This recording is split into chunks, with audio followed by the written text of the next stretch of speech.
Okay so अभी हमने basics of cost of capital वगैरह देख लिया था, डिफरेंट सोर्सेज ऑफ फंड्स देख लिए थे हमने, लॉन्ग टर्म के बारे में, इंटरनल एक्सटर्नल सारी बातें की थी। अब हम देखेंगे factors determining the firms capital cost. और आज का session is very very very important, क्योंकि आज हम देखने जा रहे हैं कॉस्ट ऑफ कैपिटल, उसमें डिबेंचर्स, डिबेंचर की कॉस्ट क्या है, उसके कुछ 8 या 9 डिफरेंट इलस्ट्रेशन है, सारे के सारे इलस्ट्रेशन आज हम सॉल्व करने जा रहे हैं। इसका मतलब आज का जो सेशन है वो अराउंड 4 to 5 मार्क्स का सेशन है आपका। सो पूरा लेक्चर देखना है आपको। Factors determining the firms cost of capital. Cost of capital like all other cost is variable term. देखो ऐसा नहीं है कि कॉस्ट ऑफ कैपिटल हमने बोल दिया 10% तो 10% होगी। हमारा कैपिटल स्ट्रक्चर कैसा होता है, बहुत सारे उसमें सोर्सेज होते हैं, जैसे कि इक्विटी है, प्रेफरेंस है, डिबेंचर्स है, 10% प्रेफरेंस है, 13% प्रेफरेंस है, अलग अलग बैंक से अलग अलग रेट पे लोन है। तो हम कोई एक पर्टिकुलर नंबर बोल सकते हैं कि हमारा कॉस्ट ऑफ कैपिटल कितना है? नहीं। जैसे कि प्रेफरेंस शेयर का कॉस्ट है सपोज 12%, डिबेंचर्स का है सपोज 7%, दूसरे प्रेफरेंस शेयर्स है उसका है 10%, ठीक है, लोन का है 9%। तो कोई हम एक फिक्स रेट बोल रहे हैं क्या? नहीं। हम इसके लिए weighted average cost of capital निकालेंगे, लेकिन वो अभी नहीं, अगले सेशन में समझ में आएगा। तो जो कॉस्ट ऑफ कैपिटल है ये कैसा है? वेरिएबल है ना, और फर्म टू फर्म वेरी करता है। अगर अभी क्लास के बाद हम जाते हैं SBI में लोन लेने के लिए, तो पलक को अलग रेट पे लोन मिलेगा, अंकिता को अलग रेट पे मिलेगा, वैदेही को अलग रेट पे मिलेगा, सबको अलग अलग रेट पे लोन मिलेगा, ठीक है। तो ऐसा ज़रूरी नहीं है कि सबके लिए ये फिक्स्ड है। आपका सिबिल देखेंगे, आपका रिपेमेंट कैपेसिटी देखेंगे, आपका ट्रैक रिकॉर्ड देखेंगे, वो हिसाब से आपको लोन मिलेगा। Subject to number of factors, वही जो मैंने बोला, CIBIL, track record, profitability, business, the various factors that play a part in determination of cost of capital are describe below. Theoretical है एकदम, ये general economic condition. Isha read करो। Theoretical है ये, चलो ठीक है मैं आपको एक्सप्लेन कर देता हूँ। जनरल इकोनॉमिक कंडीशन, हमारे बिजनेस, हमारी इकोनॉमी की अभी कंडीशन कैसी चल रही है। जैसे कि कोविड आया था, 3 साल पहले कोविड आया था, 2 साल पहले कोविड आया था, तो उस समय क्या था, इकोनॉमिक कंडीशन एकदम ख़राब थी, सब जगह शटडाउन था, लॉकडाउन था, किसी के पास पैसा नहीं था। तो वो समय पे बहुत मंदी का ढूंढ था, वहाँ इन्फ्लेशन बढ़ रहा था। इन्फ्लेशन क्यों बढ़ रहा था? फैक्ट्री बंद थी तो प्रोडक्शन बंद था तो सप्लाई कम था, लेकिन डिमांड तो उतनी ही है। हमको रोज़ मैगी खानी है तो रोज़ मैगी खानी है, लेकिन मैगी की फैक्ट्री में तो लॉक लगा है, तो उसका डिमांड ज़्यादा था, सप्लाई कम था, तो इन्फ्लेशन बढ़ रहा था। तो ऐसी इकोनॉमिक कंडीशन में, अच्छा अब लोगों के पास जॉब नहीं तो जो पैसा है वो खाने पीने में ख़त्म हो जा रहा है ना, सेविंग कर रहे हैं क्या? देखो इकोनॉमी कैसे चलती है, अगर हम लाख रुपए कमा रहे हैं तो उसमें से 60-70 हज़ार रुपये खाना पीना ऐश पानी करेंगे और 30 हज़ार हम कहीं ना कहीं इन्वेस्ट करेंगे, चाहे वो शेयर्स में हो, म्यूचुअल फंड्स में हो, बैंक्स में हो, कहीं पे भी हो, बॉन्ड्स में हो। लेकिन हमारी इकोनॉमिक कंडीशन अगर ख़राब है, जैसे कि लॉकडाउन लगा है, इकोनॉमिक कंडीशन ख़राब है, तो हमें ये 1 लाख रुपए मिल रहे हैं क्या? नहीं, हमारी जॉब तो तकलीफ में, दुकान बंद है, तो हमें जो भी मिल रहा है 5, 20, 25, 50 हज़ार, वो तो हमारे खाने पीने पे ही चले जा रहे हैं। खाने पीने पे ही चले जा रहे हैं, मतलब हम यहाँ पे इन्वेस्टमेंट नहीं कर रहे, मतलब हम बैंक में FD नहीं कर रहे, बैंक में इन्वेस्टमेंट नहीं कर रहे। बैंक में इन्वेस्टमेंट नहीं कर रहे तो बैंक के पास में लोन बांटने के लिए पैसा नहीं है, बैंक के पास लोन बांटने के लिए पैसा कम है, तो बैंक क्या करेंगी? रेट बढ़ाएंगी। आप सबको लोन चाहिए मुझसे, लेकिन मेरे पास उतना पैसा ही नहीं है, तो मैं बोलूँगा चल मैं देखो 10% पे देता। फिर दूसरे को और भी ज़्यादा ज़रूरत है तो वो तो 11 पे लेंगे, तो फिर मैं इसको क्यों दूंगा, मैं उसको दूंगा। मतलब सप्लाई कम है, डिमांड ज़्यादा है, तो क्या होगा? महंगाई बढ़ेगी। तो इकोनॉमिक कंडीशन अगर ख़राब है तो रेट ऑफ इंटरेस्ट बढ़ेगा, रेट ऑफ इंटरेस्ट बढ़ेगा मतलब हमारी कॉस्ट ऑफ कैपिटल बढ़ेगी, कॉस्ट ऑफ कैपिटल बढ़ेगी। देखो इक्विवेलेंट इंक्रीज इन सप्लाई नहीं है तो इंटरेस्ट रेट बढ़ेगा, इक्विवेलेंट इंक्रीज इन सप्लाई नहीं है। जैसे कि अगर मनी की डिमांड बढ़ गई, आप सबको पैसा चाहिए लेकिन इतना पैसा है ही नहीं किसी के पास देने के लिए, तो फिर क्या होगा, इंटरेस्ट रेट बढ़ेगा। ये बात जचती है क्या आपको कि नहीं जची? देखो, शर्माने की या घबराने की बात नहीं है, सब एक ही है अपन। किसी को कोई डाउट है तो पूछ लो। नहीं समझा ना रश्मि? ठीक है। Next, market condition. When an investor purchases a security with significant risk, an opportunity for additional return is necessary to make the investment attractive. तो हमने ये पढ़ा था, higher the risk, higher the return, उसी को अलग भाषा में उन्होंने यहाँ लिखा, ठीक है। Essentially, as risk increases, the investor requires higher rate of return. This increase is called a risk premium. देखो, अब normal rate of return market में चल रहा है 10%। अगर फॉर एग्जांपल बता रहा हूँ कि हम कहीं पे भी इन्वेस्ट कर रहे हैं तो हमें 10% का रिटर्न मिलना चाहिए। फॉर एग्जांपल हम फिक्स डिपॉजिट में इन्वेस्ट कर रहे हैं तो हमें 10% का रिटर्न मिलना चाहिए, ठीक है। वैसे तो एफडी पे आज की तारीख में 5% है। तो अगर मान लीजिए हम फिक्स डिपॉजिट में एफडी क्या है, रिस्क फ्री है। एफडी मतलब रिस्क फ्री इन्वेस्टमेंट है, ये पता है क्या आपको, है ना। एफडी रिस्क फ्री इन्वेस्टमेंट है, रिस्क फ्री इन्वेस्टमेंट में अपने को 5% मिल रहा है।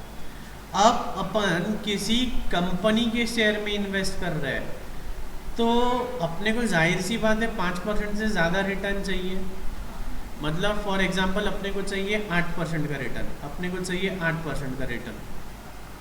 तो एक्सेस रिटर्न कितना चाहिए अपने को, 3%। तो ये जो 3% है इसको क्या है, रिस्क प्रीमियम बोलते हैं। इसको क्या बोलते हैं, रिस्क प्रीमियम। रिस्क प्रीमियम मतलब अपन ने, अपने पास क्या ऑप्शन था कि गवर्नमेंट के बॉन्ड्स में या एफडी में इन्वेस्ट कर दे, लेकिन नहीं, हम क्या है, खतरों के खिलाड़ी है, हमको रिस्क चाहिए।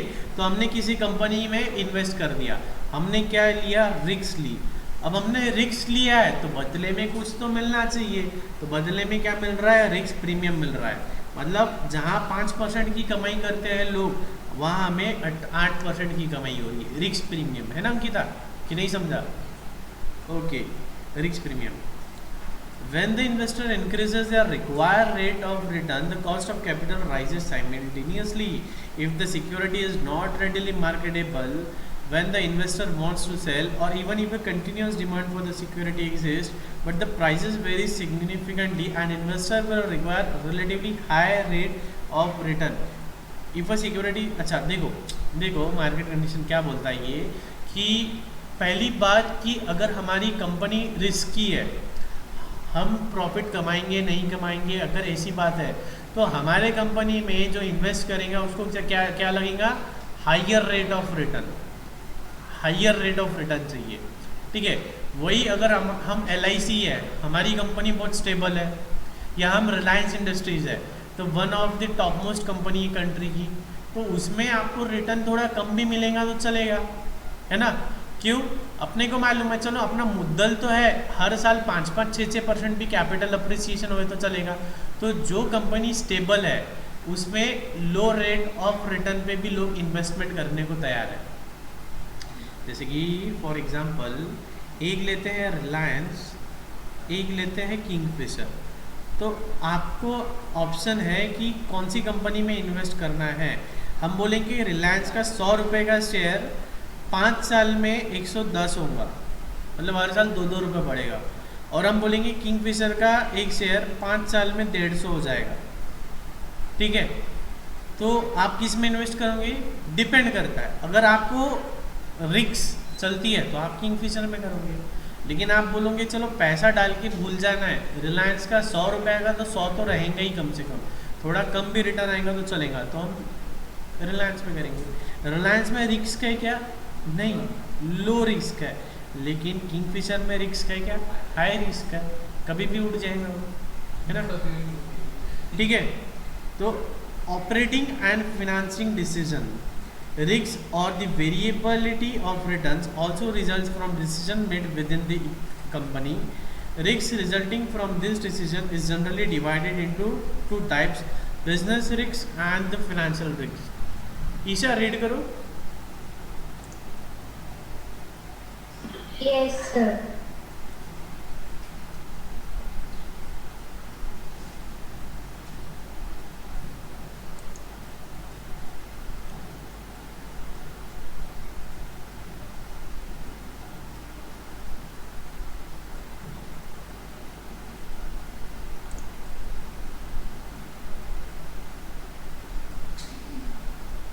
वेदांश रीड करो।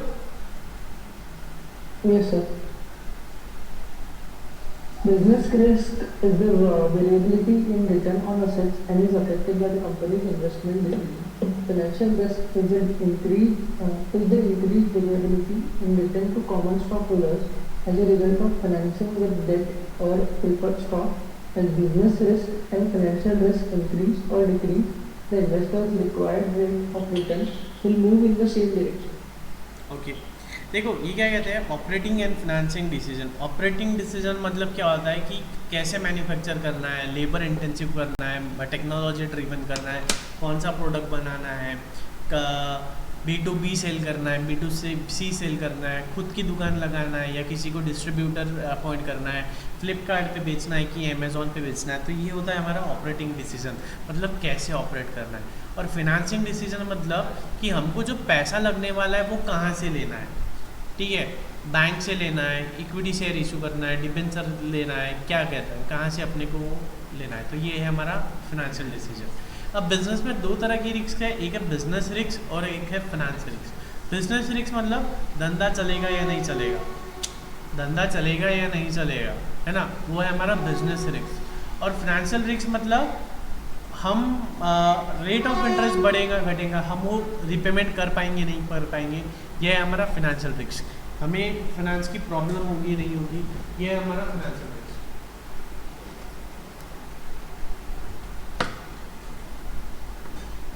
आगे पढ़ा amount of financing. Yes, sir.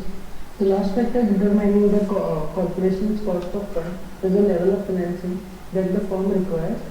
As the financing requirement of the firm become larger, the weighted cost of capital increases for several reasons. For instance, as more securities are issued, additional flotation cost or the cost incurred by the firm for issuing securities will affect the percentage cost of the fund to the firm. Also, as management approaches the market for large amount of capital relative to the firm size, the investors require rate of return may rise. Suppliers of capital become hesitant to grant relatively large sums without evidence of management's capability to absorb this capital into the business. This is typically too much too soon. As the size of the issue increases, there is greater difficulty in placing it in the market without reducing the price of the security, which also increases the firm's cost of capital. देखो ये क्या कहता है, बहुत ही अच्छा point है, amount of financing. Suppose अगर हमको ज़्यादा फाइनेंस चाहिए, फाइनेंस लेने के लिए भी कुछ कॉस्ट लगती है, फाइनेंस लेने के लिए भी कॉस्ट लगती है। क्या कॉस्ट लगती है फाइनेंस लेने के लिए? Floating cost.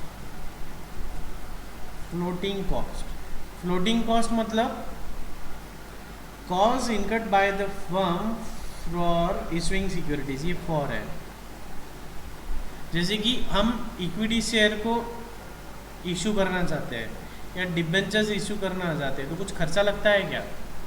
मीटिंग बुलानी पड़ती है, रेजोल्यूशन पास करना पड़ता है, नोटिसेस देनी पड़ती है, बाद में प्रोस्पेक्टस बनाने पड़ते हैं, बुक बिल्डिंग करनी पड़ती है, की इन्वेस्टर डिसाइड करना पड़ता है, बैंक डिसाइड करनी पड़ती है, तो इसमें तो बहुत खर्चा लग जाता है ना।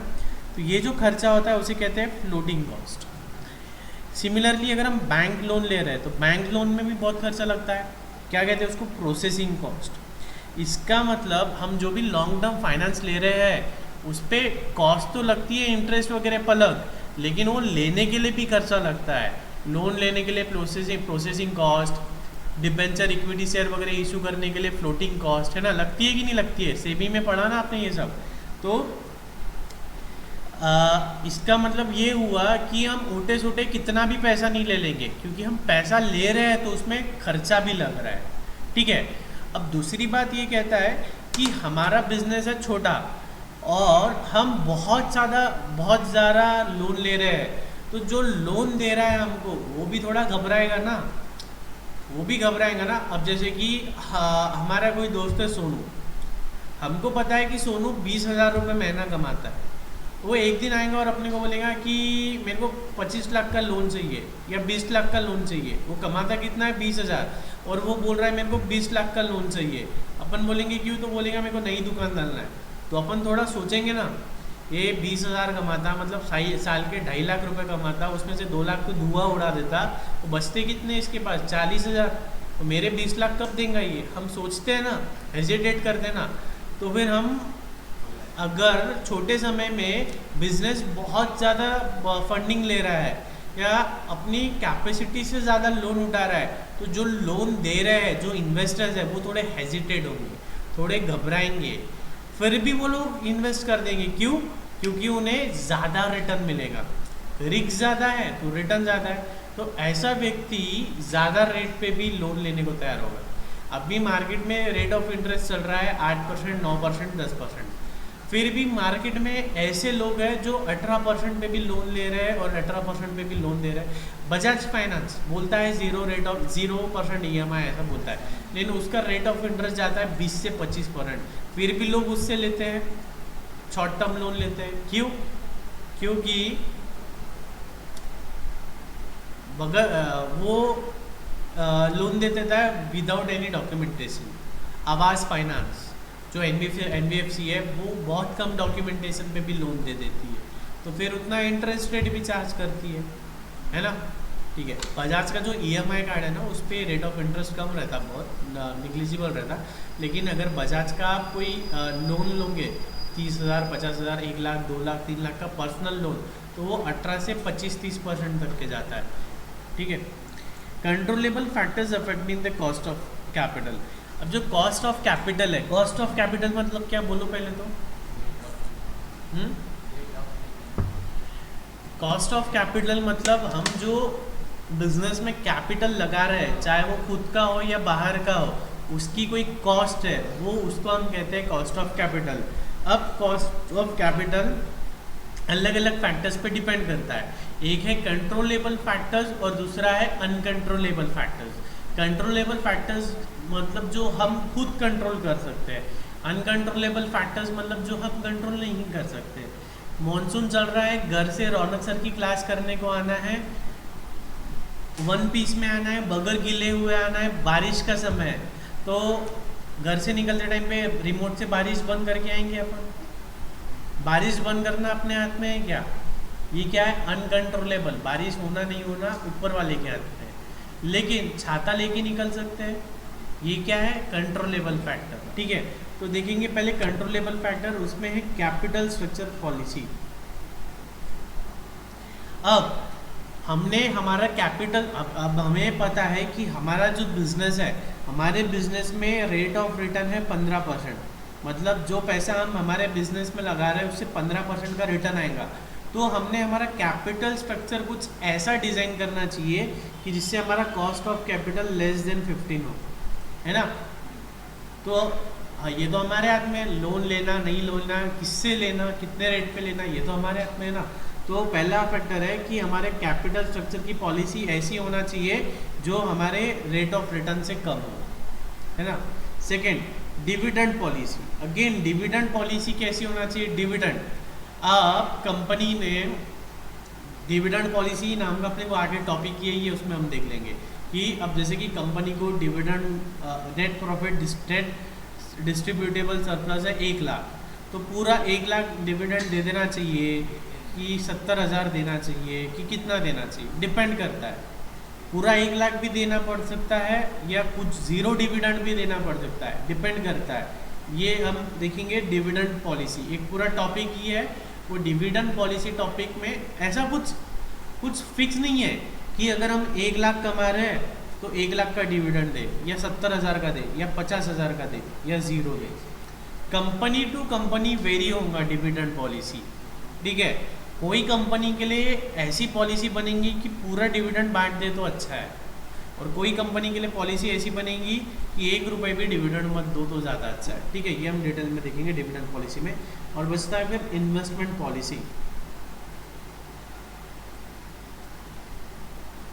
देखो इन्वेस्टमेंट पॉलिसी, अब हमने लोन लिया है, सपोज 15% से लोन लिया है, तो हमारा इन्वेस्टमेंट ऐसा होना चाहिए जो 15 से ज़्यादा दे, मतलब जितना रिस्क है उससे उससे मिलता जुलता अपन ने करना चाहिए, मतलब जितना रिस्क ले रहे हैं उससे मिलता जुलता रिटर्न आना चाहिए, है ना। अपन ने 15 से लोन लिया है तो एटलीस्ट 15 से ज़्यादा का रिटर्न अपने को आना चाहिए, ठीक है। नेक्स्ट है controllable factors, level of interest rate. Interest rate upon control कर सकते हैं क्या? नहीं, ये तो बैंक्स के हाथ में है, आरबीआई के हाथ में है ना, तो ये क्या हो गया? अनकंट्रोलेबल। टैक्स, हाँ, लाइबोर मतलब समझता है क्या आपको? देखो, बैंक के जो इंटरेस्ट रेट होते हैं ना, वो कैसे होते हैं? कुछ बेस रेट होते हैं और उस पर प्लस माइनस कुछ 1% या 2% जो भी, कुछ प्लस माइनस पॉइंट्स होते हैं। तो उसमें से एक बेस होता है लाइबोर, एक होता है माइबोर, ऐसे अलग अलग होते हैं। तो लाइबोर मतलब क्या? लाइबोर डिपेंड करता है लंदन पे, लंदन का बेस रेट। माइबोर मतलब मुंबई का बेस रेट, ठीक है। लाइबोर माइबोर ये रेट डिक्लेयर होते हैं और उसमें 1-2% कम ज़्यादा करे तो हमारा करंट रेट आता है, ठीक है। तो अभी बड़ा घटा ये इसकी आइडिया नहीं है मुझे, कम ज़्यादा होते रहता है, ये थोड़े थोड़े दिन में कम ज़्यादा होते रहता है, ठीक है। अभी कम हुआ है क्योंकि हाउसिंग लोन भी जो 6.75% या 6.8% चल रहा था, वो भी अभी 15-20 पैसे कम हो रहा है, मतलब 6.5-7% में, 6.60 में आपको हाउसिंग लोन बन जाएगा। अभी कार लोन भी सस्ता हो गया है, सभी लोन सस्ते हो गए अभी। क्यों सस्ते हो गए? गवर्नमेंट ने सस्ता की। क्यों सस्ता की? क्योंकि इकोनॉमी में से पैसा ख़त्म हो गया था, बिजनेस बंद थे, पैसों का सर्कुलेशन कम हो गया था। सर्कुलेशन बढ़ाने के लिए बैंक का इंटरेस्ट रेट कम कर दिया, बैंक का इंटरेस्ट रेट कम कर दिया। जो 8% 9% पे हाउसिंग लोन था, अभी वो 6% 7% पे मिल रहा। तो कोई भी क्या सोचेगा, 50 लाख का 1 करोड़ का घर बनेगा, 1 करोड़ पे 2%, मतलब 2-3 लाख का मेरा इंटरेस्ट का मुनाफा होगा। 2-3 लाख नहीं, वो बहुत ज़्यादा होता है, क्योंकि हाउसिंग लोन चलता है 15 साल 20 साल के लिए। तो लोग क्या करते हैं, खर्चा करना स्टार्ट करते हैं। अब मैं घर बनाऊंगा तो मैं ज़मीन खरीदूंगा, ज़मीन वाले को पैसा मिलेगा, ज़मीन वाले को पैसा मिलेगा तो वो आगे खर्चा करेगा, तो इकोनॉमी चलने लगेगी। मैं ईंट खरीदूंगा तो ईंट वाले को पैसा मिलेगा, फिर वो ईंट वाले को पैसा मिला तो वो और आगे ऐश पानी करेगा और इकोनॉमी चलने लगेगी। सीमेंट करेंगे तो रोटेशन बढ़ता है, इसलिए इंटरेस्ट रेट कम करती है गवर्नमेंट, ठीक है। और टैक्स रेट भी कॉस्ट ऑफ कैपिटल में इंपॉर्टेंट है, ये अभी इलस्ट्रेशन से आपको समझेगा। ओके, सो फार सो गुड, यहाँ तक हमने थ्योरी देख ली है। इसके आगे अभी हम स्टार्ट करने जा रहे हैं इलस्ट्रेशन। बहुत मज़ा आएगा इलस्ट्रेशन सॉल्व करने में। यहाँ तक किसी को कोई डाउट डिफिकल्टी हो तो पूछ ले मैं, ठीक है? ओके, स्टार्ट करते हैं। Measurement of cost of capital, ठीक है। कॉस्ट ऑफ कैपिटल को कैलकुलेट करना स्टार्ट करेंगे। आज हम सीखेंगे cost of debt. Cost of debt, cost of debt मतलब कॉस्ट ऑफ लोन। इसमें बैंक लोन भी आ गया, डिबेंचर्स भी आ गया, ठीक है। कॉस्ट को हम डिनोट करते हैं के से, ठीक है। अब के नीचे अपन ने लगा दिया डी, मतलब कॉस्ट ऑफ डेट। के नीचे अपन ने लगा दिया ई, तो मतलब कॉस्ट ऑफ इक्विटी, ठीक है। तो हम पढ़ रहे हैं अभी केडी, कॉस्ट ऑफ डेट। अब डेट हम ले रहे हैं, लोन ले रहे हैं, तो उस पे कॉस्ट क्या है? इंटरेस्ट। उस पे कॉस्ट क्या है? इंटरेस्ट, ठीक है। अब अगर अपन ने 1 लाख का लोन लिया है 10% से, तो उस पे कॉस्ट क्या हो गई? 10% अपनी हो गई है कॉस्ट। कॉस्ट ऑफ डेट हो गई है 10%। रुपए के टर्म में बात करें तो 10,000, ठीक है। लेकिन ध्यान दो, सभी विचारों को छोड़ के, सबकी यादें मिटा के ध्यान दो। कॉस्ट ऑफ डेट 10% कब हुई? Before tax. कब हुई? Before tax. आफ्टर टैक्स 10% नहीं है। आफ्टर टैक्स 10% नहीं है। आफ्टर टैक्स जाएंगी वो टैक्स माइनस करके। नहीं समझा? देखो, हमारा प्रॉफिट एंड लॉस अकाउंट है प्रॉफिट एंड लॉस अकाउंट। अब प्रॉफिट एंड लॉस अकाउंट में इंटरेस्ट अपन क्या करते हैं, डेबिट करते हैं, है ना, इंटरेस्ट डेबिट करते हैं। फॉर एग्जाम्पल अपना प्रॉफिट है 2 लाख रुपए, ठीक है, 2 लाख का अपना प्रॉफिट है, या और डिटेल में लेते हैं उसको, अपना 10 लाख का आ गया ग्रॉस प्रॉफिट, ठीक है, और यहाँ पे पूरे एक्सपेंसेस आ गए अपने 9 लाख के, ठीक है। तो नेट प्रॉफिट कितना आ गया अपना, बहुत इंपॉर्टेंट है, इतना डिटेल में नहीं पढ़ा है तो भी चलेगा, लेकिन पढ़ा रहा हूँ मैं तो ध्यान दो। ग्रॉस प्रॉफिट है 10 लाख, एक्सपेंसेस है 9 लाख, नेट प्रॉफिट कितना आ गया 1 लाख। अब ये 1 लाख पे अपने को क्या करना है, 40% का टैक्स रेट है अपना, समझो तो कितना टैक्स आ गया, 40,000 का टैक्स आ गया, ठीक है, केस 1। अब केस 2 है सेम, अपना प्रॉफिट एंड लॉस अकाउंट है, ग्रॉस प्रॉफिट है अपना 10 लाख, 10 लाख का ग्रॉस प्रॉफिट है, एक्सपेंसेस है अपने 9 लाख के, ठीक है। अब अपन ने क्या लिया, लोन लिया, लोन कितना लिया अपन ने, 1 लाख का लोन लिया। अब 1 लाख का लोन लिया तो उस पर 10,000 का क्या जाएगा, इंटरेस्ट जाएगा, तो अपन ने इंटरेस्ट पे किया 10,000 का, अपन ने इंटरेस्ट पे किया 10,000 का। अब अपना नेट प्रॉफिट कितना हो गया, 90,000। अब 90,000 पे 40% टैक्स देंगे तो कितना आएगा, 36,000। कैलकुलेटर का काम नहीं है, 36,000। तो पहले कितना टैक्स आ रहा था, 40,000, अभी कितना टैक्स आ रहा है, 36,000। तो अपना टैक्स सेविंग कितना हो गया, कितना हो गया, 4,000 का टैक्स सेविंग हुआ। क्यों हुआ टैक्स सेविंग, क्योंकि अपन ने लोन लिया, लोन लिया तो क्या हुआ, इंटरेस्ट गया, इंटरेस्ट कितना गया, 10,000। अभी तक हम कह रहे थे कि अगर हमने 1 लाख का लोन लिया, 10% का रेट ऑफ इंटरेस्ट है, तो अपनी कॉस्ट ऑफ कैपिटल हो गई 10,000, है ना। 1 लाख का लोन लिया और 10,000 का इंटरेस्ट भरा, तो 10,000 क्या होगी अपनी कॉस्ट ऑफ कैपिटल, ऐसा अपन बोल रहे थे। लेकिन 10,000 का अपन ने इंटरेस्ट पे किया तो अपना टैक्स में प्रॉफिट हो गया ना 4,000 का, टैक्स सेविंग कितनी हो गई अपनी, 4,000। तो नेट कॉस्ट कितनी होगी अपने को, बात पटी क्या आपको, ये रश्मि नहीं समझाना, हाँ तो बोलो, वेदांश, ईशा, कार्तिक समझा, यस सर। कार्तिक, हाँ सर। ईशा,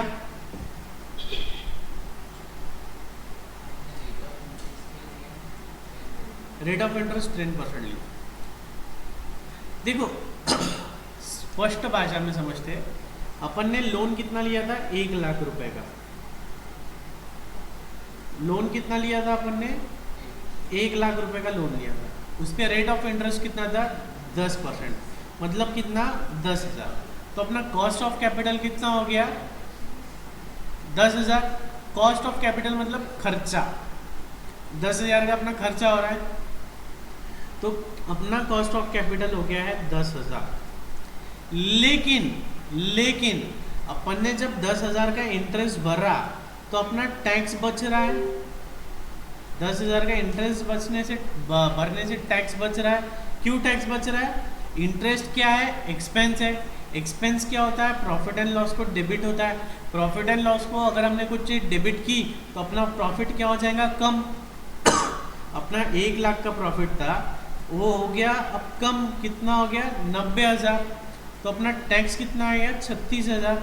पहले जब अपन इंटरेस्ट नहीं भर रहे थे तो अपना प्रॉफिट था 1 लाख, अब इंटरेस्ट भर रहे हैं तो प्रॉफिट है 90,000। जब इंटरेस्ट नहीं भर रहे तो अपना टैक्स था 1 लाख पे 40%, मतलब 40,000। अभी अपना प्रॉफिट है 90,000, उस पर 40% यानी 36,000। तो अपना टैक्स बच गया, कितना टैक्स बच गया, 4,000 का। क्यों बचा, क्योंकि अपन ने इंटरेस्ट भरा। इंटरेस्ट क्या है, कॉस्ट ऑफ कैपिटल। अब जब हम कॉस्ट ऑफ कैपिटल निकालेंगे तो कॉस्ट ऑफ कैपिटल क्या है, लो इंटरेस्ट अपना कॉस्ट ऑफ कैपिटल है 10,000 का अपना कॉस्ट ऑफ कैपिटल है। लेकिन रुको ज़रा, अपना इंटरेस्ट भरने से कुछ मुनाफा भी हुआ, कुछ सेविंग हुई। कौन सी सेविंग हुई, टैक्स की सेविंग हुई। देखो ये जो टैक्स है किसको भरते, गवर्नमेंट को भरते, तो टैक्स की सेविंग हुई कितनी, 4,000 की। तो अल्टीमेटली अपने जेब से गया कितना, 6,000। मतलब अपन ने 10,000 का इंटरेस्ट भर दिया और यहाँ पे 4,000 से टैक्स कम भरा, मतलब अल्टीमेटली कितना, 6,000 हमारी जेब से गया, है ना। तो ये क्या हो गया, टैक्स सेविंग। तो अल्टीमेटली कॉस्ट ऑफ कैपिटल क्या हो गया अपने लिए, 6,000, है ना। मतलब cost of capital after tax कितना हो गया अपने लिए, 6,000, और बिफोर टैक्स क्या हो गया अपने लिए, 10,000। ये बात आई क्या समझ में, before tax and after tax. तो 6,000 डिवाइड बाय कितना लोन लिया था अपन ने, 1 लाख, तो कितना आ गया, 6%। आई बात समझ में।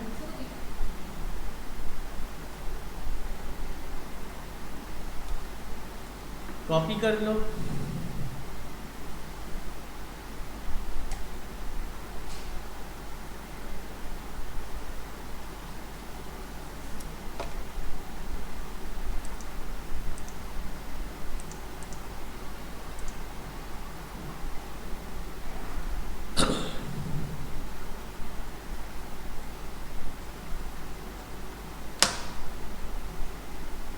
नहीं पलक लिखो ना, मैं टाइम दे रहा हूँ तो लिखो ना आप, क्योंकि कल का भी कॉपी नहीं किया होगा आपने। कल का कॉपी किया गया नोटबुक में घर जाके, फिर ऐसा डेली पाइलअप होता जाएगा, और डेली पाइलअप हो जाएगा ना, तो आपके लिखने की इच्छा ही नहीं होगी। रोज के रोज अगर आप लिखते होंगे तो मुझे कोई दिक्कत नहीं।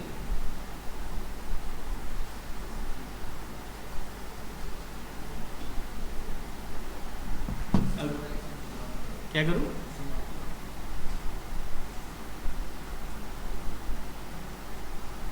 क्लैरिटी कम है क्या,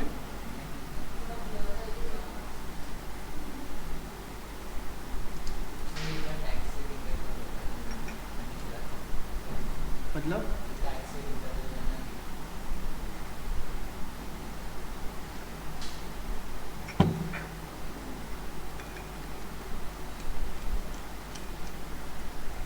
रश्मि नहीं लिख रहे हो, फोटो ले लो, फोटो ले लो, बुक में लिख लो और मुझे फोटो भेज दो।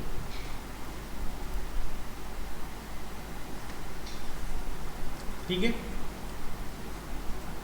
अब भी नहीं लिख रहे,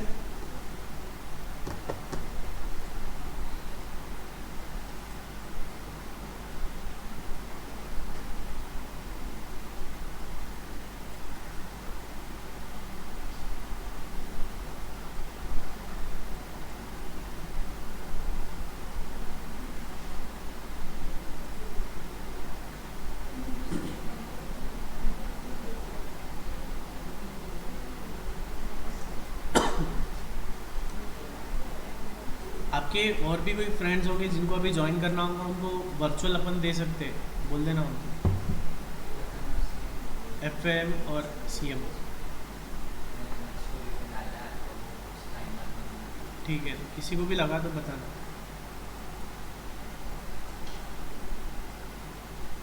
हुआ, ठीक है। चलो इलस्ट्रेशन देखेंगे। ये कंसेप्ट सही में समझ गया ना आपको, क्योंकि आगे पूरा इसी पे है। फोटो ले लिए ना पलक आपने, फोटो ले लिए क्या आपने, ले लो, लिख लिए क्या, ठीक है। ये कंसेप्ट एक्चुअल में समझ गए ना, टैक्स सेविंग आपको, क्योंकि आगे पूरे इलस्ट्रेशन इस पे ही है।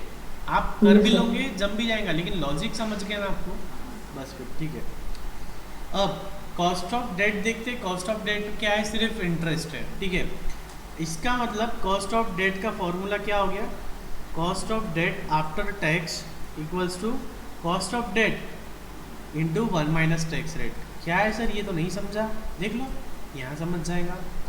क्या कहते हैं ये हमारा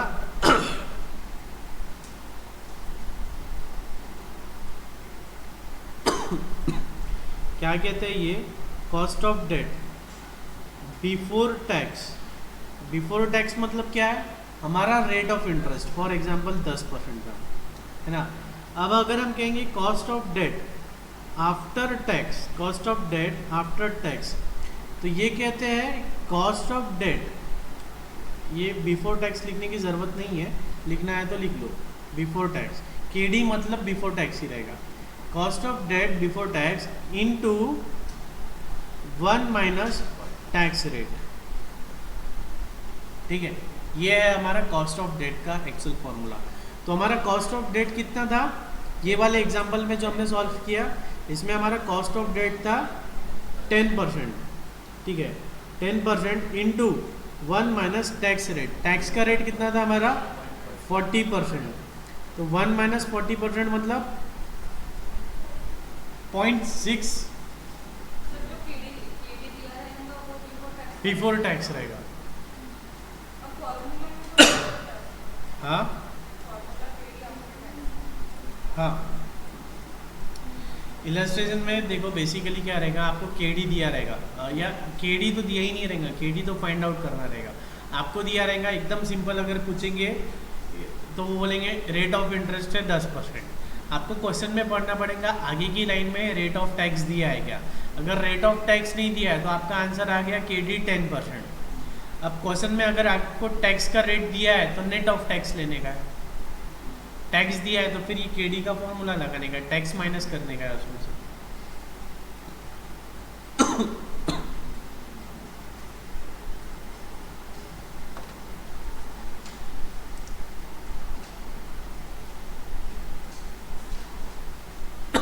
पेज नंबर क्या है 139।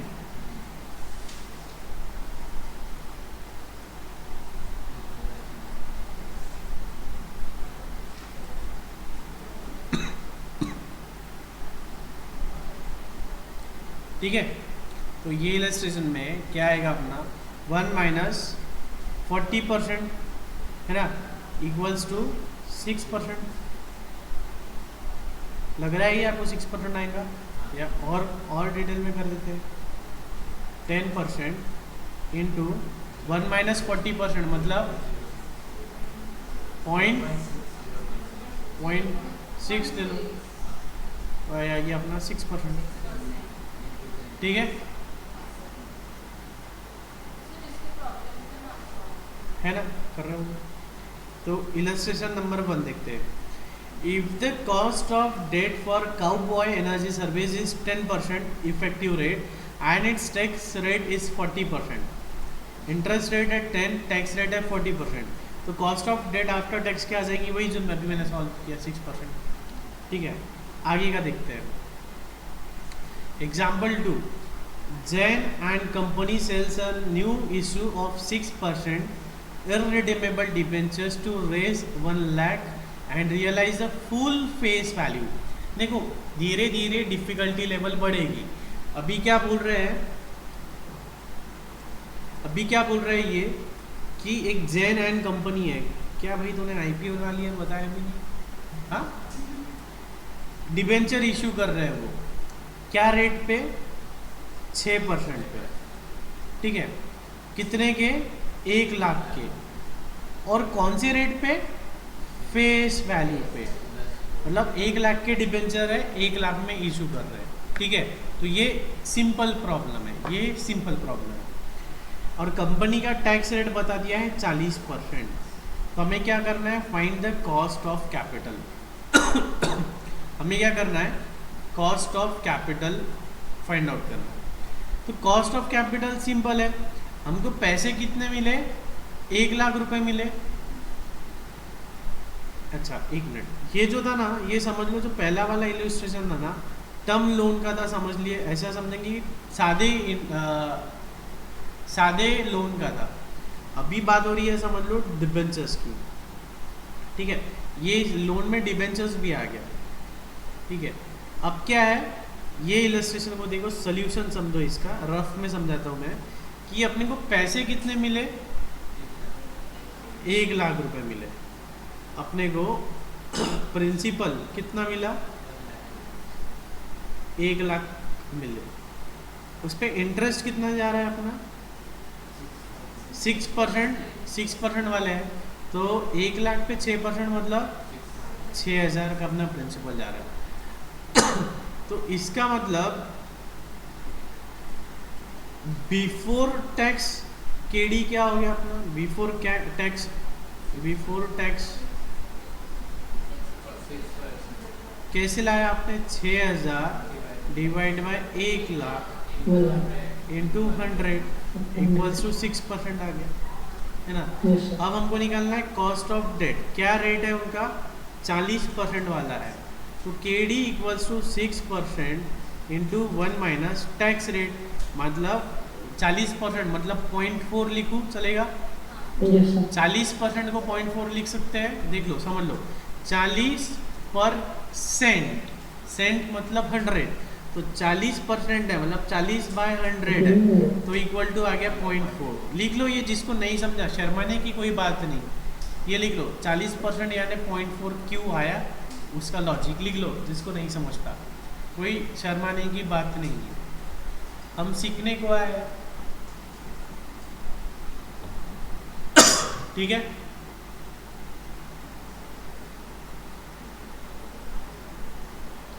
आगे बढ़े। Okay, Yes, sir. अब 6% इंटू 1 माइनस 0.40, तो 6% इंटू 1 माइनस 40 यानी 0.6 0.60. इंटू 0.60, इसका मतलब कितना आ गया 3.6%। Is it okay? Yes, sir. ये तो हाथ से लिखो ना आप लोग, लिख लिए, ठीक। ये हमारा फाइनल आंसर आ गया।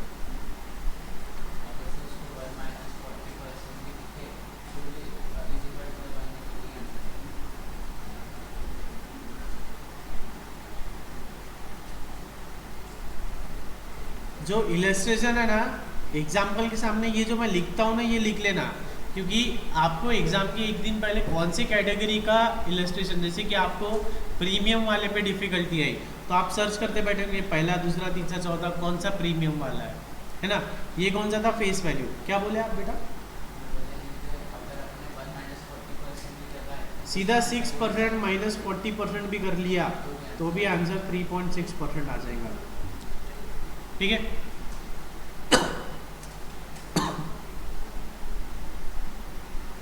बढ़े आगे। Okay, cost of debt which is issued at premium, अच्छा इन्होंने लिख के दिया है लेकिन लिख लो आप हाईलाइट होने के लिए। Yes, sir. डिबेंचर रहा या प्रेफरेंस शेयर रहा तब, जब लोन देखो देखो कैसा है कि लोन के केस में कैसा रहता है कि आपने 1 लाख का लोन लिया तो आपको 1 लाख रुपए पूरे पूरे मिल जाएंगे, है ना। और जो आपने 10% रेट ऑफ इंटरेस्ट है वो किस पे रहेगा, इस पे ही रहेगा, है ना। लेकिन डिबेंचर के केस में क्या है कि 1 लाख का डिबेंचर है और अगर आपने प्रीमियम पे इशू किया तो आपको कितना मिलेगा, 1,10,000 फॉर एग्जांपल, और जो 10% है रेट ऑफ इंटरेस्ट है वो इंटरेस्ट इस पे लगेगा। आपको पैसे मिलेंगे इतने लेकिन इंटरेस्ट लगेगा इस पे। ऑन द कॉन्ट्ररी 90,000 पे आपने मतलब डिस्काउंट पे इशू किया तो आपको पैसे मिलेंगे 90,000 लेकिन इंटरेस्ट आपको पे करना पड़ेगा इसमें। तो बोलो प्रॉफिटेबल कौन सा है, प्रीमियम पे इशू करना है या डिस्काउंट पे? प्रीमियम पे, क्योंकि पैसे मिल रहे हैं 1,10,000 और इंटरेस्ट भर रहा है सिर्फ 1 लाख। ठीक है, तो अब देखते हैं प्रीमियम वाला सिचुएशन। सेम क्वेश्चन है, 6% पे इशू किया अपन ने कितना, 1,000 redeemable debentures at the rate of ₹100 each eight 10% premium. The company falls in 40% tax bracket. तो ऐसे केस में हमारा आंसर क्या आएगा, हमें क्या करना है, कॉस्ट ऑफ कैपिटल। तो सबसे पहले हम क्या करेंगे, हमारी कॉस्ट निकालने की कोशिश करेंगे।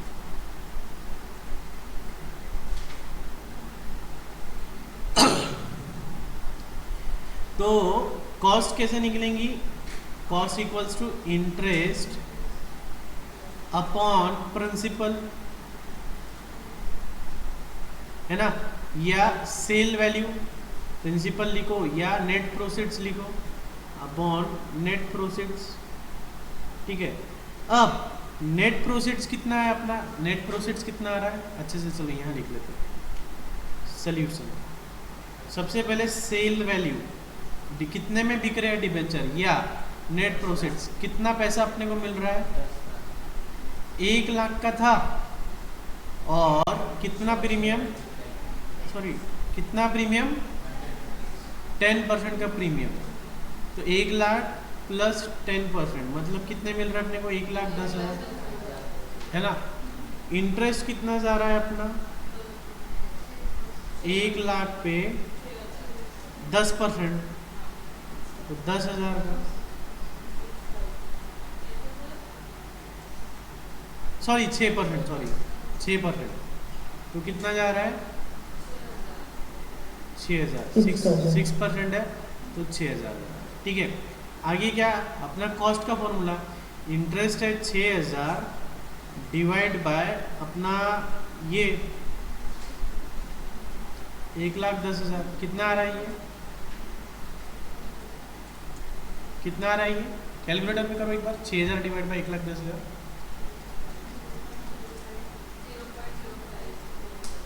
इंटू 100 करो, 5.54%, माइनस 40% करो उसको इमीडिएटली, माइनस 40% करो 5.54 को, ठीक है।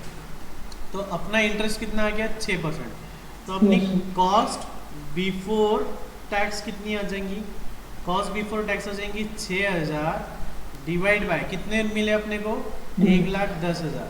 इसका फॉर्मूला ये यहाँ लिखा मैंने, फिर से लिखो क्या, ये फॉर्मूला है, ठीक है। 6,000, हाँ, तो ये कितना आ रहा है अपना 5.54%, ठीक है। अब cost of debt after tax, after tax का फॉर्मूला क्या है, interest minus 1 minus tax, sorry interest into 1 minus tax, तो इंटरेस्ट रेट अपना 5.54 और 1 माइनस 0.4, तो इसका आ गया 5.54 इंटू 0.6, तो इट्स कमिंग डाउन टू 3.27%। हे हो झाला, जमला का, जमा क्या, नहीं समझा क्वेश्चन, Yes, sir.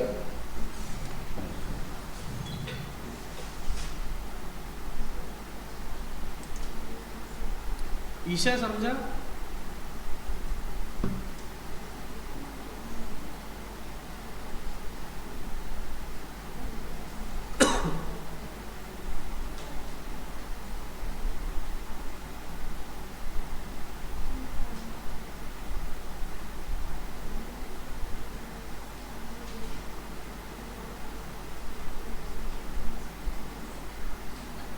समझा।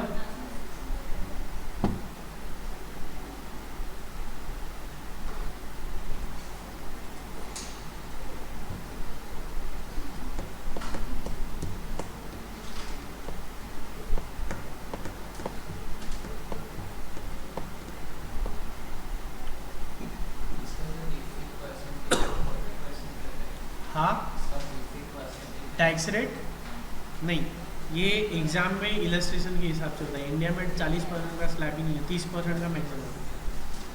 एग्जाम में जो बोलेंगे वो करने का है, क्योंकि कैसा है अपना जो टैक्स रेट है 5% है, 20% है, 30% है, फिर उस पर सेकेंडरी एंड हायर एजुकेशन से वगैरह लगता है, तो कॉम्प्लिकेट हो जाता है। अपने को कॉम्प्लिकेट नहीं करने का है, अपने को कंसेप्ट समझने का है। तो इसलिए क्वेश्चन दे देंगे आपको 10, 20, 30, 40, 25 जो भी है वो दे देगा।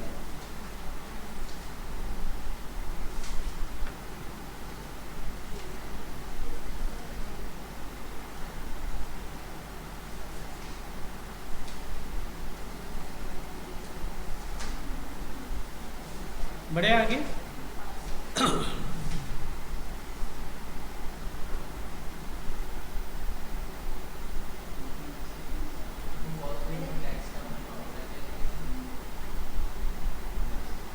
इंटरेस्ट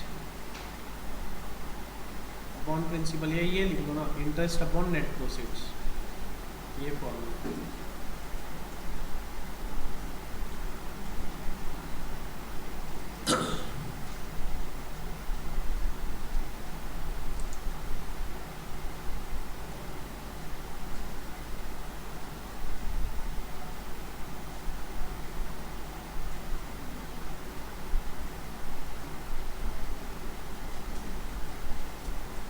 ठीक है,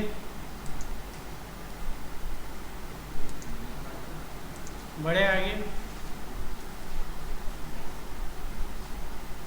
Yes, sir.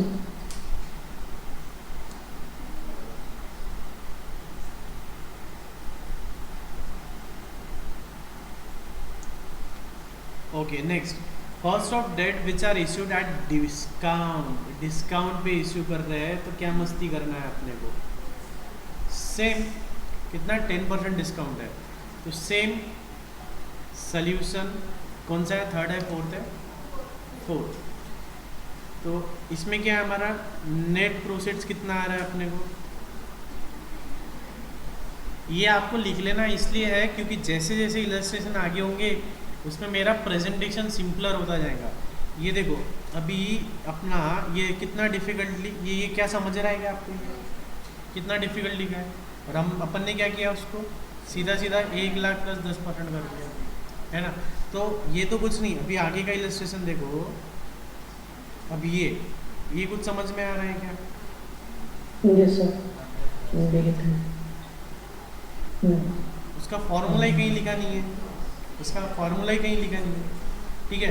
तो इसलिए मैं बोल रहा हूँ लिखो, और लिखोगे तो ही तो खुद से कर पाओगे। तो नेट प्रोसीड्स कितना है, 1 लाख माइनस 10% डिस्काउंट मतलब 90,000। इंटरेस्ट कितना है, 6% ऑफ 1 लाख मतलब 6,000। देयरफॉर कॉस्ट कितनी आ गई, interest 6,000. Divide by net proceeds Yes. Equals to 6,000 divide by 90,000,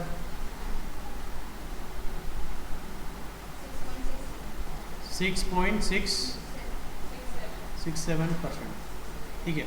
अच्छा ये लॉजिक समझ में आया कि आपको इंटरेस्ट किस पे जाता है, फेस वैल्यू पे, ये तो पता है ना आपको, इंटरेस्ट फेस वैल्यू पे जाता है। अपन कितनी भी मस्ती कर लो, प्रीमियम पे करो, डिस्काउंट पे करो, अपनी मस्ती एक तरफ, इंटरेस्ट जाएगा फेस वैल्यू पे, इसलिए 6.67% आ गया।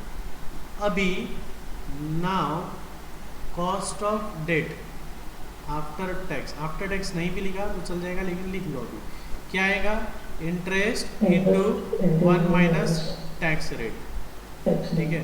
तो इंटरेस्ट है अपना 6.67%, और इफेक्टिव इंटरेस्ट, ये इंटरेस्ट देखो, इंटरेस्ट आप ले लोगे 6% तो गलत हो जाएगा, इफेक्टिव इंटरेस्ट लेने का है। Yes. एक जगह लिख देता हूँ मैं आपको, इफेक्टिव, इफेक्टिव, ठीक है। इसलिए ये देखो क्वेश्चन नंबर 1 था ना, क्वेश्चन नंबर 1 में दे टोल्ड अस, और इन इलस्ट्रेशन नंबर 2 कहीं तो भी उन्होंने लिखा था इफेक्टिव इंटरेस्ट, हाँ देखो दिस इज इफेक्टिव रेट लिखा है इन्होंने, है ना, effective rate.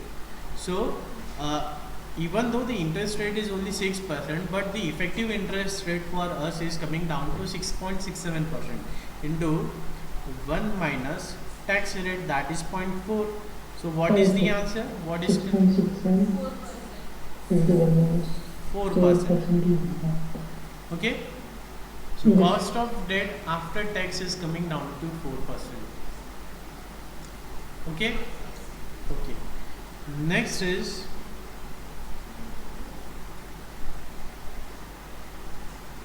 do you want time to copy it? Yes, sir. The last column is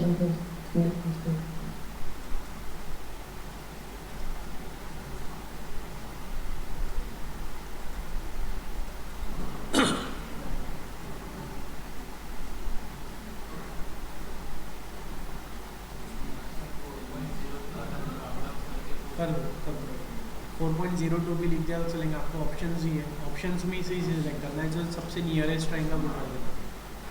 see guys, FSM paper is MCQ based.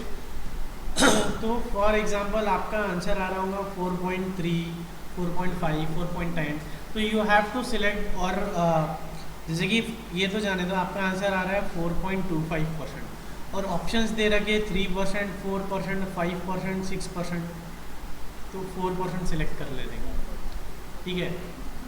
Okay, exam में आपको इतना कुछ लिखने का काम नहीं है, आपको सिर्फ रफली सॉल्व करना है, फाइनल आंसर पे आना है। ओके, चलिए आगे बढ़ते हैं। Cost of bond debentures redeemable after certain period. इसके लिए आपको कैपिटल बजटिंग अच्छे से किया है आप लोगों ने? ठीक है, थैंक यू।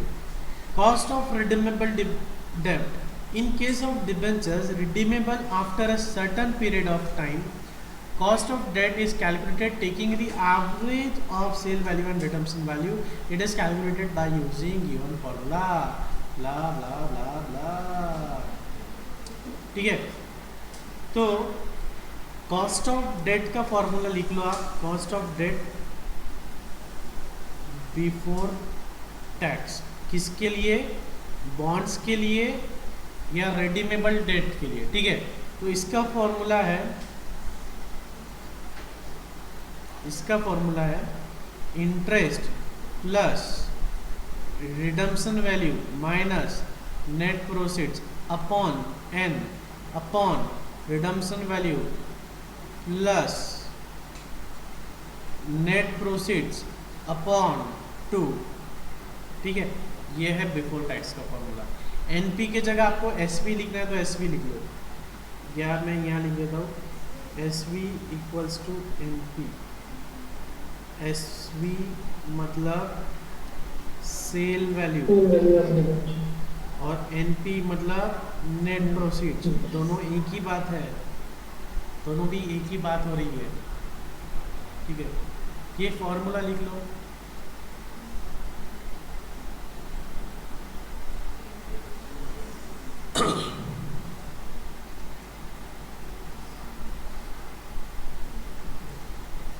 अब सर बोलते हैं कि ये कॉस्ट ऑफ डेट आ गई बिफोर टैक्स, आफ्टर टैक्स करना है तो क्या करेंगे? Net of tax. कैसे करेंगे? Into 1 minus T. Into 1 minus T कर दिया तो आफ्टर टैक्स आ जाएगा, है ना?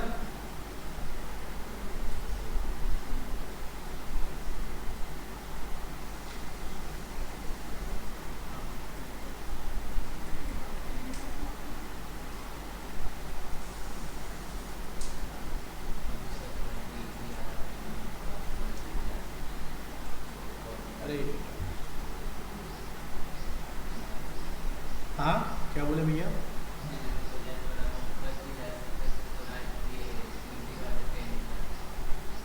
ठीक है, तो रुशिल बोल रहा है सर 4-5 प्रॉब्लम और ले लो, आज बैच नहीं है उसकी। ठीक है, तो ये था अपना बिफोर टैक्स। जितना मैं येलो कलर से कर रहा हूँ, ये क्या आ गया अपना रेट, कॉस्ट आ गई बिफोर टैक्स। अब इसको आफ्टर टैक्स करना है तो क्या करेंगे? Into 1 minus T. ठीक है, isn't it very very very simple? जोर से बोलो यस सर। बहुत सिंपल है। आज आपने जो पढ़ाया, बोलो बोलो मेरे पीछे से, सर आज आपने जो पढ़ाया मैंने पूरी शिद्दत से समझा, उसे ग्रहण किया है, और मैं आज से 10 साल बाद भी इसकी इलस्ट्रेशन सॉल्व कर पाऊंगी। बोलो, बोलते क्यों नहीं? बोलते क्यों नहीं आप लोग? ठीक है, अरे मेरे बुक में से पेज ही डिलीट हो गया क्या?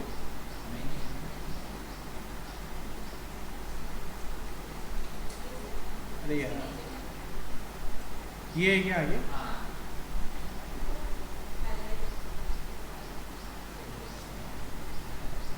अभी इसके ऊपर का पढ़ लिए क्या आपने? ये पढ़ना है क्या अभी? हाँ यस सर। ठीक है, हाँ ठीक। तो यही है, इन्होंने बोला cost of debt before tax into 1 minus T, तो अपन ने cost of debt before tax ये लिया into 1 minus T. Okay, let's move on to the example illustration. A firm issues debentures worth ₹1 lakh and realizes 98,000 after allowing 2% commission to brokers। क्या हो गया? Floating cost, flotation charge हो गया, floating cost. ठीक है, they carry an interest rate of 10% and are due for maturity at the end of 10th year। The company has 40% tax bracket। ठीक है, तो डेटा लिख लेंगे, फेस वैल्यू कितनी है,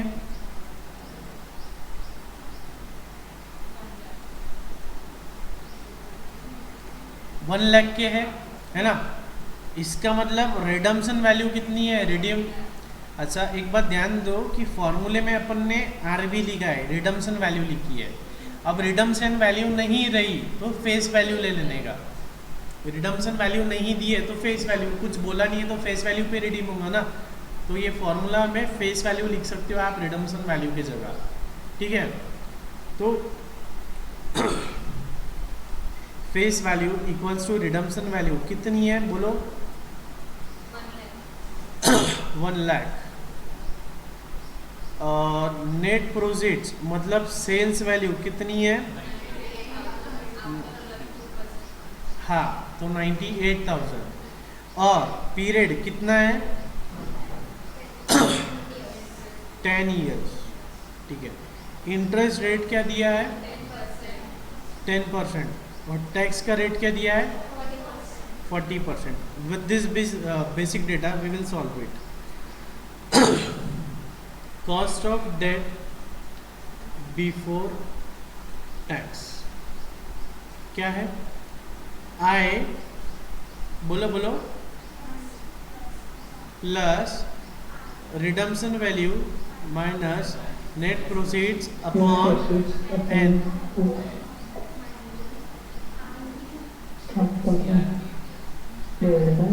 redemption value plus net proceeds upon 2, ठीक है। ये हमारा फॉर्मूला है, ठीक है। अब बताते जाओ इंटरेस्ट कितना आएगा, इंटरेस्ट कितना, आय कितना है, आय कैलकुलेट कर लो। 10% ऑफ 98,000 की 1 लाख। फेस वैल्यू कितनी है, फेस वैल्यू 1 लाख। तो इंटरेस्ट कितना आ गया मेरा 10,000। Interest is coming down to 10,000 implies या इक्वल्स टू, इंटरेस्ट आ गया मेरा 10,000 प्लस रिडम्पशन वैल्यू कितनी है, 1 लाख माइनस नेट प्रोसीड्स कितने मिले 98,000 अपॉन कितने साल के लिए है 10 अपॉन रिडम्पशन वैल्यू क्या है प्लस नेट प्रोसीड्स कितना मिला अपॉन 2। करो सॉल्व इसको।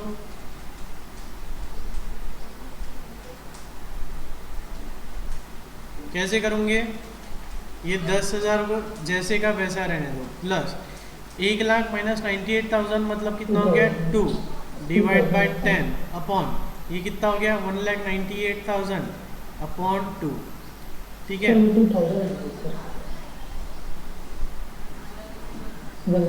lakh minus 98,000 is 2,000. हाँ 2,000 अपॉन 10 अपॉन 1,98,000 अपॉन 2, तो कितना आ रहा है कैलकुलेटर पे कर लो।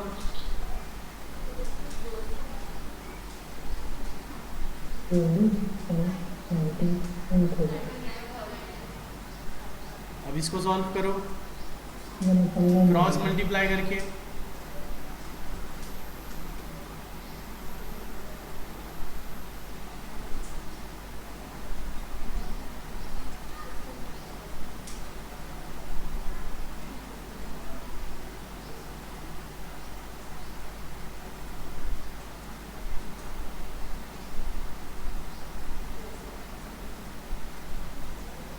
सही कर रहा है गलत है कुछ, ये यहाँ गया प्लस ये अपॉन 990। आप तो कैलकुलेटर पे कर लो ना सीधा सीधा, आया नहीं कैलकुलेटर पे लो 2, अरे सॉरी मैंने एक 0 कम ले लिया। हाँ आप लो 200 डिवाइड बाय 99,000,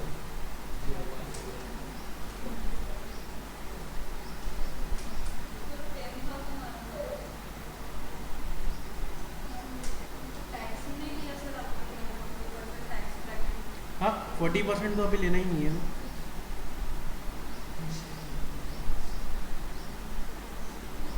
फोर्टी % तो लेना ही है ना अभी।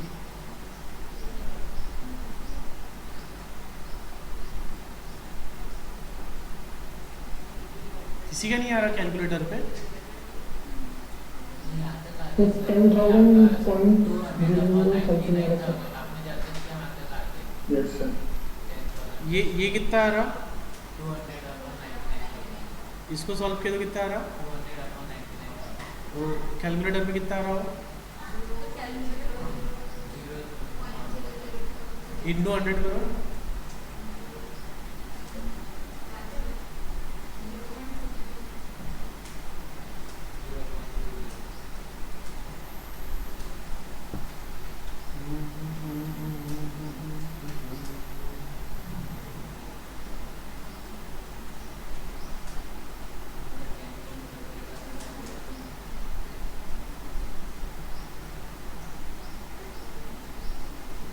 एक कैलकुलेटर दो।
ये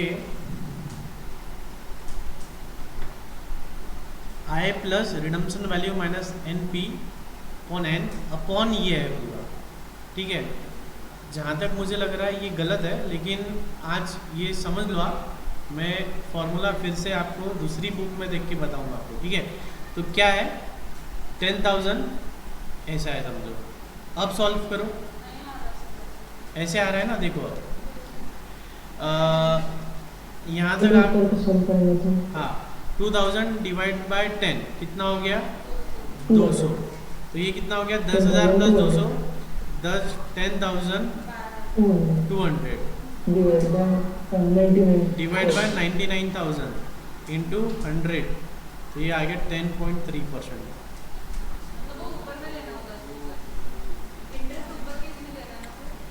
हाँ, इंटरेस्ट को ऊपर केस में लेना है। आवाज नहीं आ रहा? आवाज आ रहा है, मतलब ऐसे आंसर आ रहा है। हाँ, तो ये आ गया हमारा 10.3%। मतलब फॉर्मूले में चेंज किया गया अपन ने, ये जो आई प्लस है ना, आई ऊपर की लाइन में ले लिया, न्यूमरेटर में ले लिया, ठीक है। नहीं समझा? देखो पलक मैडम, ये है हमारा फॉर्मूला, ठीक है। I plus redemption value minus net proceeds upon N divide by redemption value plus net proceeds upon 2, ठीक है। तो ये क्या हो गया देखते हो पलक आप, देखो आप लिखो मत, देखो मेरे को आई कितना है 10,000। मैं जो जो येलो कर रहा आपको पढ़ रहा तो यस बोलो, नहीं पढ़ रहा तो नो बोलो। पलक ये फॉर्मूला पढ़ा, इंटरेस्ट प्लस रेट, फॉर्मूला ये क्लियर है। अब इसमें वैल्यू पुट कर रहा मैं, आई की वैल्यू डाला 10,000 प्लस रिडम्पशन वैल्यू कितनी है 1 लाख, मिले कितने 98,000, एन मतलब 10 years, divided by 1 lakh plus 98,000 plus 2। इधर देखो पलक, इधर देखो, आ गया करेक्ट।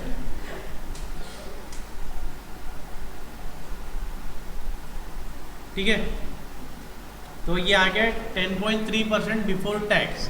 अब अपने को चाहिए केडी आफ्टर टैक्स, तो क्या करेंगे KD after tax. After tax के लिए क्या करते हैं हम 10.3 into 1 minus tax rate. And what is the tax rate, baby Palak? Palak, what is the tax rate? 1 minus 40%. So 10.3 minus 40%, it's coming down to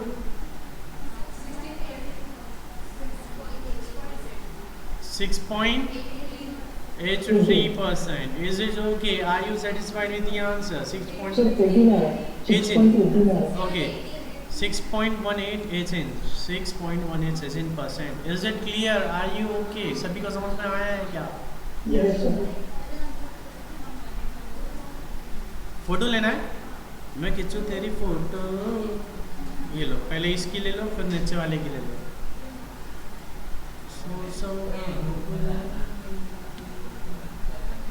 जिसने भी जितनी भी फोटोज ली है सभी फोटोज ग्रुप में डाल दो.